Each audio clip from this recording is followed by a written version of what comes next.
What's up guys, Mike here, the Detroit Borg with a look at the new MacBook Pro with the Retina display. So this is Apple's latest and greatest next generation MacBook Pro, which is to say that the previous generation 13 and 50 inch are still available in the Apple Store. So those have received some spec upgrades, but otherwise carry over mostly unchanged. So really this is the new hotness at Apple in terms of their MacBook Pro lineup. So this is only available in a 15-inch configuration, has a standard 2.3 gigahertz quad-core i7 processor. This is the new Ivy Bridge processor. Standard 8 gigs of RAM, a standard 256 gig SSD. We also get 2 GPUs, the Intel Graphics HD 4000 processor, and the dedicated 1 gigahertz GPU, which is the GeForce 6050M by NVIDIA. So you get quite a bit of graphics processor in this computer, and that's largely to power the hallmark feature of this device, which is that Retina display. So we get a Retina display with a resolution of 2880 by 1800. So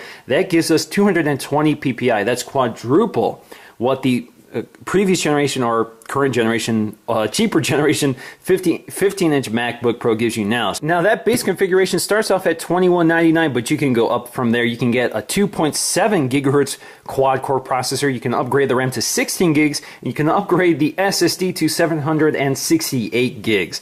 So let's take a look around the box. Of course, you see MacBook Pro, the Apple logo, MacBook Pro, the Apple logo. All right, so we get the point. And we have our information here, which tells us the configuration, but I don't really want to share that because it contains my serial.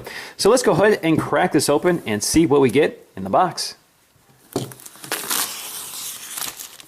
All right, so let's lift the lid. And there is the MacBook Pro. So now we have this handy tab to lift up the 4.5-pound MacBook Pro. We're going to set that aside for just a minute while we take a look at the accessories. So here we have a packet designed by Apple in California. I'm going to crack that open. And it looks like I have one of the accessories I ordered here. This is a special configuration because I ordered another cable, but here we have Hello, which is just standard information on how to use the multi-touch glass trackpad, our accessories, the keyboard, also some line features here. So if we look at the back, we see some of the Lion features. Now this does ship initially with Lion for the first month, and then once Mountain Lion launches, you get a free upgrade. We also have the license and user agreement information, nothing really interesting there, and of course Apple stickers. We have a cleaning cloth to keep your MacBook Pro clean with Apple branding. And we have the special accessory here, which I custom ordered. So this is the Thunderbolt to Ethernet adapter. That's because the MacBook Pro does not have a built-in Ethernet port because it's too thin. So they had to come up with this solution. So this is an extra cost option. You can also get a FireWire 800 adapter to Thunderbolt, but that's shipping at the end of the summer. Also included in the box is our 85-watt power adapter and the cabling. This has the new MagSafe 2 connector, so let's just take this out to take a look. So here we have the extension cable. We'll put that aside for just a minute. And we have our new MagSafe 2 connector. Again, this magnetically adheres to the MacBook Pro's power port, so it's easy to take on and off, so it doesn't damage or pull the MacBook Pro off the desk if you snag the cable. We'll take a look at that in just a minute once we connect it up. So here we have our 85-watt power adapter. Again, with these folding prongs, at least in North America, you can pop this off to add our extension cable. So here's our extension cable. Just slide it on, pop it into place. And of course, if you travel internationally, you can put on the international adapter depending on where you are, either in the UK or Europe. We also have these prongs that fold out, just as we're familiar with, to wrap up the cable to keep it nice and tidy. Now quickly taking a look at the MagSafe 2 connector, you can see this is made entirely out of metal with an LED indicator on the top and bottom. And when you bring it close to the port, it automatically connects thanks to magnets, and you'll see the LED indicator light up, amber for charging and green when it's fully charged. Alright, enough with the accessories. Let's go ahead and unpack the MacBook Pro. So we're just going to pull this tab to break the seal. And we're going to slide it out of this envelope. I'm going to flip it over, take a look at the inside. And there is our piece of paper to protect the keyboard and glass. And now let's take a look around. Now taking a look at that very thin MacBook Pro again, this is only 0.71 inches thick. This is thinner than the thickest point of the 13-inch MacBook Air. If we look at the side, you can see all of our I/O ports. So we have that MagSafe 2 connector, along with 2 Thunderbolt ports, a USB 3.0 port, a headphone jack, which also doubles as a line input and microphone input. Now on the other side, we have another USB 3.0 connector, an HDMI port, which is a first for Apple's MacBook lineup. They've had one on the Mac Mini for a while. We also have an Đ₹ card slot for a full-size SD card. Now taking a look at the underside of the MacBook Pro, we have a single piece of metal held on with these pentalobular screws just like the MacBook Air. So really this isn't designed to be removed by the user, but you certainly can buy a screwdriver to do so. Now the internals of this thing are pretty much set in stone. So we have a battery that's glued to the chassis. We have RAM that's soldered onto the motherboard. So really this isn't designed to be easily user upgradable. So if you want to configure your MacBook Pro to your desired specifications, you're probably going to want to do it when you order it in the Apple Store. So along the side we also have these new ventilation grates here, which is part of the new ventilation system from Apple, which uses a fan with asymmetrical blades, which reduces noise. It basically spreads the noise over a wider spectrum, so it's less perceptible. We still have that hinge with the ventilation along the inside of it. So if you look down the hinge, you'll see plenty of ventilation, which operates no matter what position you have your screen in. Now on the top, of course, we have our lighted Apple logo, so let's go ahead and open the lid and take a look around. Now before I boot up the device, I just want to point out that the screen is very anti-reflective, so they've managed to reduce glare by 75%, something like that. So even though this is still a glossy screen, glare is substantially reduced. It's definitely very, very effective. Now a good comparison of that is looking at the previous generation 13-inch MacBook Pro versus the new one with Retina display. So you can see the reflection of the keyboard, including my hand, but on the MacBook Pro you can barely see it. It looks pretty amazing.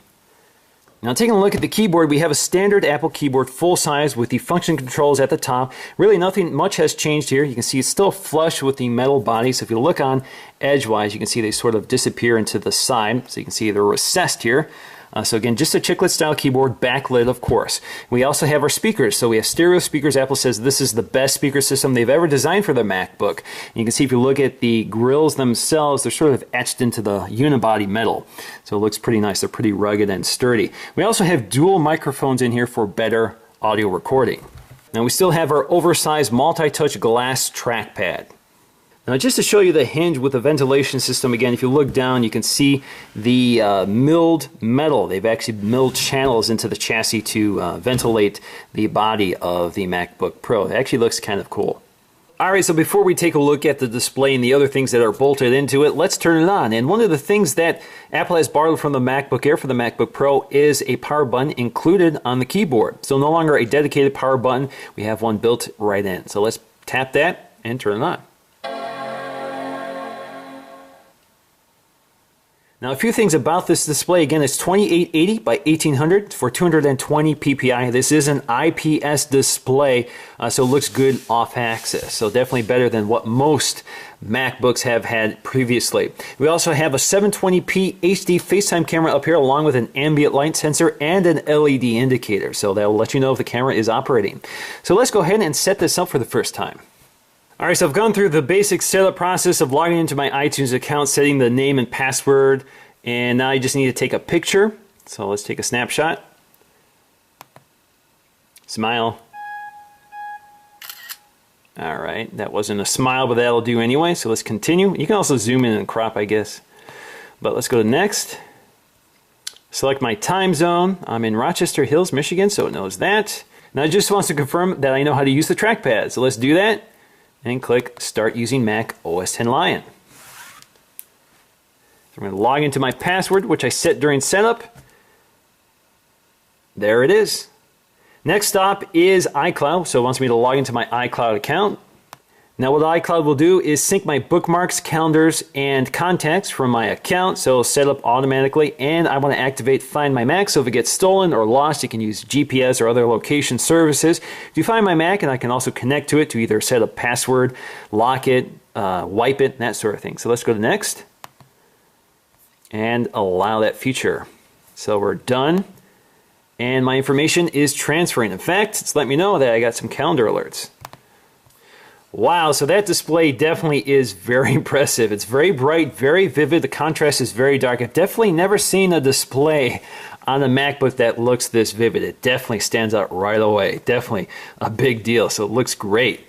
Now with the camera basically on top of the keyboard, we can take a really close look at the display resolution. So you can see that all the icons are very smooth, especially round icons, like the circle here. You can see there's no jaggies or jagged edges.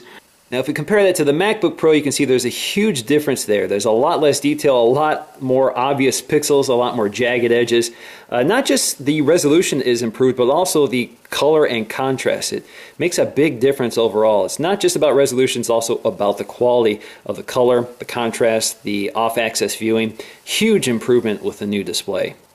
Now another big difference here is off-axis viewing, which is kind of important at least when you're folding the MacBook Pro. So for example, if you want to control glare and tilt the MacBook down, well, it looks like the MacBook Pro holds its color and contrast a lot better than the 13-inch MacBook Pro. So if you tilt it back up, you can see they pretty much hold side to side pretty well. But if you change the angle at all, you can see that the MacBook Pro with its non-IPS display loses quite a bit of color and contrast fidelity. Now just to show you some of the functions up here, we have our screen brightness controller on F1 and F2. F3 is our mission control, which lets us see everything all at once. We have our app launcher here. We have our keyboard brightness controls, our media controls, along with mute, volume up, volume down, and our power key.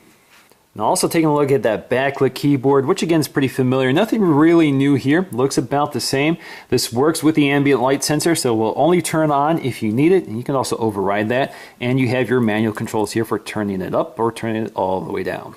Now if we look at the previous generation versus the next generation, you can see that a few things have changed here in terms of ports. So we have an Ethernet connector and a FireWire 800 connector, which is now gone because the chassis is too thin, but you can buy Thunderbolt adapters for both ports.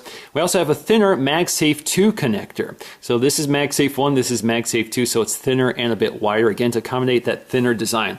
We also have USB. We have two ports on the MacBook Pro, one on either side. On the new MacBook Pro, and we have two on the same side. This was just USB 2.0, not 3.0. Same with the SD card slot, it's on the other side. But we also lose this indicator here, which tells us the battery indicator or battery charge when you press the button. We also lose an IR blaster and an LED indicator here. So as you can see, the MacBook Pro here is in sleep and it blinks. We also have an IR blaster here, which allows you to use a remote control. The new MacBook Pro does not have those features. Now looking at the other side, the old MacBook Pro has an optical drive and a Kensington lock, which the new MacBook Pro loses both, so we don't have either. Instead, we have an HDMI connector, and we have the SD card slot on this side, as well as another USB 3.0 port. Now just to show you the comparison between the previous generation MacBook Pro and the new MacBook Pro, obviously there's a big difference in thickness. So they've been able to reduce the thickness by about 25%. Now overall, it's actually thinner than the MacBook Air. So here we have an 11-inch MacBook Air versus the 15-inch MacBook Pro, and it's just slightly thinner at its thickest point. But the MacBook Air has that tapered wedge design, so it is thinner at its thinnest edge. Now another interesting detail here is the fact that they've removed MacBook Pro from the front of the screen. Instead, it's only on the bottom of the device. So I guess that's in order to accommodate this thinner design with this hinge and keep this screen as edge to edge as possible. Alrighty guys, so that's going to do it for me in this video. I will have more on the MacBook Pro, so stay tuned, and until then, see you in the next one.